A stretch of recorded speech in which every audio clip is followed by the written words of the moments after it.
এখানে আপনাদের দোয়া নিয়ে নির্বাচন করেছি। সেই নির্বাচনকালীন সময়ে বহু বাড়িতে গিয়েছি, থেকেছি, আদর আপ্যায়ন পেয়েছি, ভালোবাসা পেয়েছি, দোয়া পেয়েছি।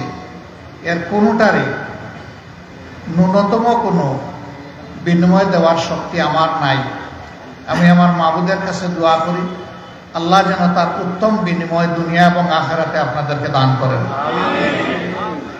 এর উসিলায় আল্লাহ যেন এখানকার মানুষ, সমাজ, এখানকার জনগণের মর্যাদা বৃদ্ধি করে দেন। বাংলাদেশ আমাদের প্রিয় দেশ, ছোট্ট দেশ, বিপুল জনশক্তি। আমরা সমাজটাকে সুন্দর করে এখনো গড়ে তুলতে পারিনি, সাজাতে পারিনি। তবে জুড়ি, পাশের উপজেলা বড়লেখা এবং কুলাউড়ায় অতীতে যারা সামাজিক রাজনৈতিক দায়িত্ব পালন করেছেন, তারা যেখানে যে যতটুকু অবদান রেখেছেন, আমি তার জন্য তাদেরকে ধন্যবাদ জানাই। কোনো মানুষের পক্ষে একা সব কিছু করা সম্ভব নয়। সমাজের উন্নয়ন একটা ধারাবাহিক প্রক্রিয়া। উন্নয়নটা তখনই গতি পায়, শক্তি পায়, যথার্থতা পায় যখন উপযুক্ত মানুষের হাতে ওই দায়িত্বটা পড়ে। অতীতে যারা এই দায়িত্ব পালন করেছেন, অনেকেই জনগণের দেওয়া আমানত রক্ষা করেছেন, আবার অনেকে রক্ষা করতে পারেননি। যারা রক্ষা করেছেন তাদের দ্বারা কিছুটা উপকার হয়েছে, যারা রক্ষা করতে পারেননি বাহ্যত কিছু উপহার হলেও সমাজের ক্ষতি হয়েছে বেশি। আজকে এই সমাজে মদ, মাদকতা, আমাদের যুব সমাজের মধ্যে হতাশা, ঘরে ঘরে বিভিন্ন বিচ্ছিন্নতা, সমাজে অশান্তি, চতুর্দিকে অপমান এবং যন্ত্রণা আমাদের সমাজকে চাদর দিয়ে ঢেকে ফেলেছে। এই অবস্থা থেকে জাতি মুক্তি চায়। প্রধানত যে কারণে সমাজে এই খারাপ অবস্থার সৃষ্টি হয়, মূল কারণটা হচ্ছে আল্লাহর সৃষ্টি মানুষ যখন আল্লাহকে ভুলে যায় এবং আল্লাহকে ভয় করে না, তখনই সমাজে বিপর্যয় দেখা দেয়। এই যে মাথার উপর সূর্য, এটার জন্ম কি আজ থেকে 100 বছর আগে হয়েছে? যেদিন থেকে দুনিয়া সেদিন থেকেই সূর্য। এই সূর্য প্রত্যেক দিন ভোরবেলা পূর্ব দিকে উঠে মাশরিকে, ডুবে গিয়ে মাগরিবে পশ্চিম দিকে। এই অবস্থা দুনিয়া যতদিন টিকে থাকবে ততদিন চলবে। তবে শেষ দিন, কিয়ামতের দিন, সূর্য আর পূর্ব দিকে উঠবে না। সেদিন আল্লাহরই হুকুমে সূর্য উঠবে পশ্চিম দিকে। আর সেই সূর্য যখন মাথা বরাবর চলে আসবে, তখন দুনিয়া তছনছ হয়ে যাবে। দুনিয়ার কোনো অস্তিত্ব তখন আর থাকবে না। তো সূর্যের শক্তি কি আমাদের মতো নাকি একটু বেশি? 9,30,00,000 মাইল দূর থেকে এই সূর্য আলো দেয়। এই আলো আমরা এখন সহ্য করতে পারছি না, মনে হচ্ছে যেন চামড়া পুড়ে যাচ্ছে যারা বসে আছেন, ঠিক না? এই তেজের মালিককে, সূর্যকে এই শক্তি কে দিয়েছেন? আল্লাহ রাব্বুল আলামিন। দুনিয়ার সমস্ত প্রাণী সূর্যের পেটের মধ্যে ঢুকে যাবে, ঢুকে একদম ছাই হয়ে যাবে। সূর্য এত বড় এবং এত শক্তিশালী, সেই শক্তিশালী সূর্য আল্লাহর হুকুম মানতে বাধ্য। সেইটা বলে না, বলতে পারে না যে এতদিন ধরে জন্ম থেকে পূর্ব দিকে উঠছি, এবার দেখি পশ্চিম দিকে উঠলে কেমন লাগে, এখন আমি আগামীকাল আর পূর্ব দিকে উঠবো না। এই কথা বলার কোনো শক্তি সূর্যের নেই। আল্লাহর সৃষ্টিতে মানুষ ছাড়া, জিন ছাড়া যত জাত আছে, সমস্ত জাতকে আল্লাহ তার হুকুমের বাধ্যগত অনুগত করেছেন। আল্লাহর হুকুম মানতে বাধ্য। কিন্তু এই দুইটা জাতকে আল্লাহ তাআলা স্বাধীনতা দিয়েছেন, তার সাথে তাদেরকে ভালো মন্দ পরখ করার জন্য বিবেক দিয়েছেন।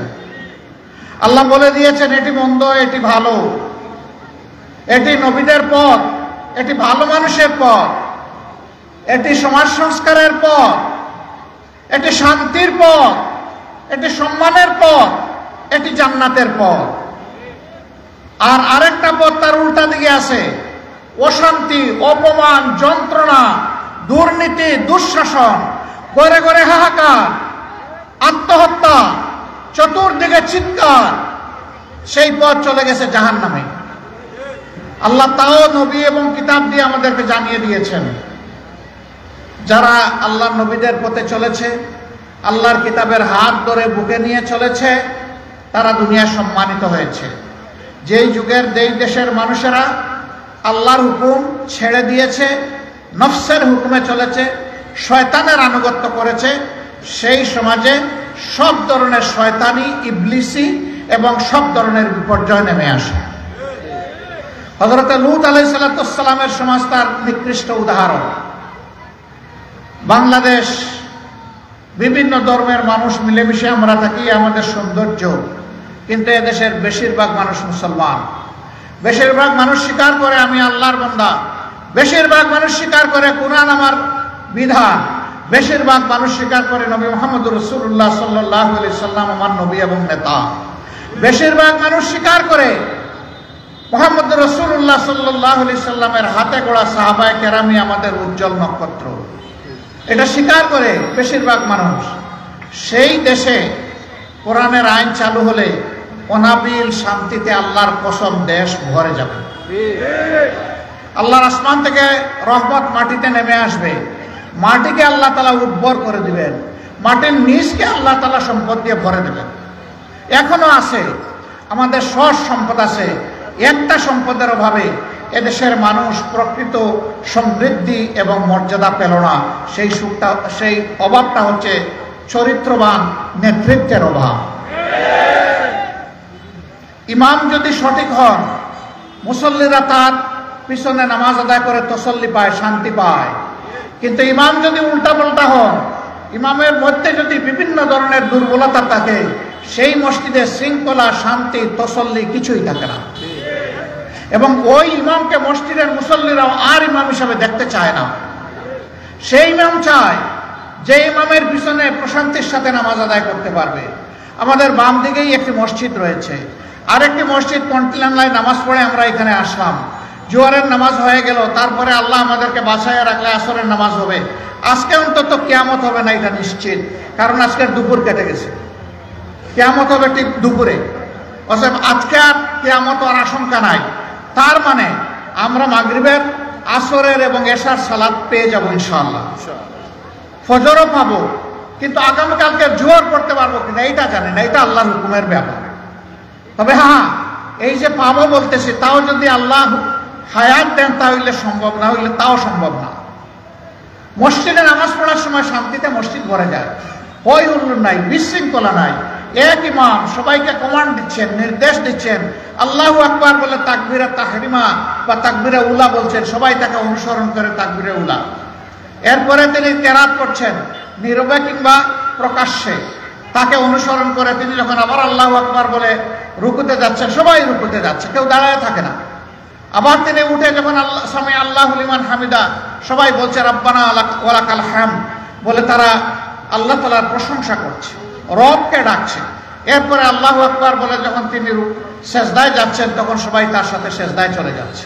এখানে কেউ বলে না ইমাম সাহেব আপনি যান, আমি পারলাম না, বউ গিয়েছি আজকে না, এরকম বললে নামাজ হবে? হবে না।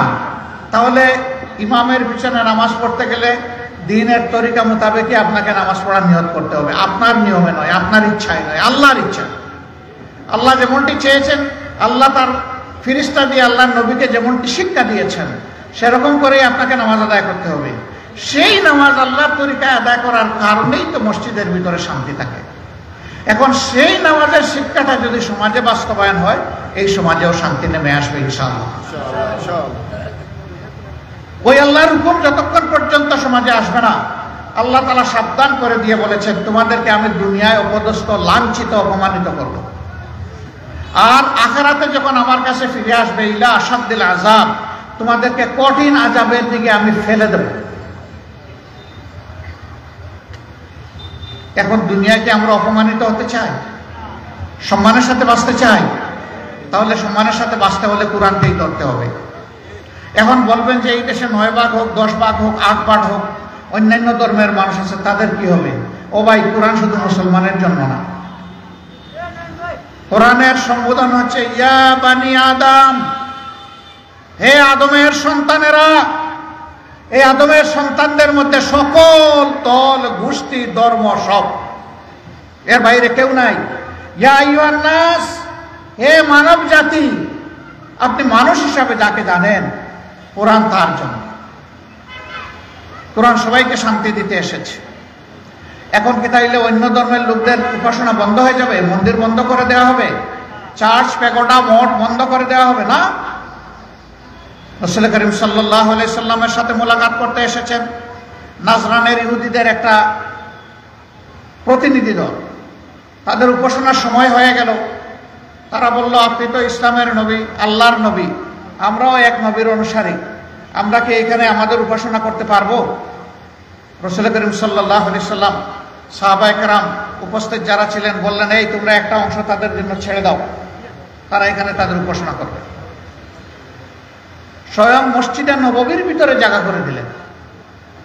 তাহলে অন্য জায়গায় তারা উপাসনা করতে পারবে না কেন? সবাই যার যার জায়গায় উপাসনা করবে। দুইটা জিনিস নিয়ে করবে, নিরাপত্তা, মর্যাদা। এখন মসজিদও নিরাপদ না। এক আমল এমন ছিল না, মসজিদ থেকে লোকদেরকে ধরে ধরে নিয়ে গেছে, মসজিদ থেকে বের হয়েছে তা দিয়ে কুপিয়েছে, মসজিদ থেকে বের হয়েছে পিস্তল দিয়ে শুট করেছে, মসজিদ থেকে বের হয়েছে তাকে ধরে নিয়ে পিটায়ে পুলিশের হাতে তুলে দিয়েছে, এমনকি মসজিদের ভিতরে ঢুকে ইমাম সাহেবের মাইক কেড়ে নিয়েছে। এমন একটা সময় ছিল না? ছিল। তাহলে প্রিয় দেশে কোনো ধর্মীয় সম্প্রদায় নিরাপদ ছিল না। আমরা সকলের নিরাপত্তা চাই। কর্মক্ষেত্রে যার যার যোগ্যতা অনুযায়ী কাজ করবে। আমাদের বহু প্রতিষ্ঠান আছে, বাণিজ্যিক প্রতিষ্ঠান, ব্যবসায়ী প্রতিষ্ঠান, বিভিন্ন শিক্ষা প্রতিষ্ঠান। সেখানে আমরা সবাই মিলেমিশে লেখাপড়াও করি, আবার সব ধর্মের উপযুক্ত লোকরা আমাদেরকে পড়ায়, সেবাও দেয়। আমরা আজকে সেবা নিতে গেলাম, ধরেন সিলেটে রুগী হয়ে, যদি একজনের গলায় দেখি যে আমি একটা মালা আছে, আমি জিজ্ঞেস করবো আপনার নাম কি? সে নাম বললো হয়তো একজন হিন্দু ভদ্রলোক। আমি মরণাপন্ন অবস্থায় কি বলবো যে আপনার সেবার আমার দরকার নাই? না, আমি বলবো যে ভাই আপনি আন্তরিকভাবে আমাকে সেবাটা দেন। তাহলে এখানে কিন্তু আমি জাতপাত ধর্ম বিচার করছি না। এইভাবে সমাজের সর্বস্তরে সমস্ত মানুষ তারা তাদের যোগ্যতা অনুযায়ী সেদিন কাজ পাবে ইনশাআল্লাহ। নারীরা কি করবে?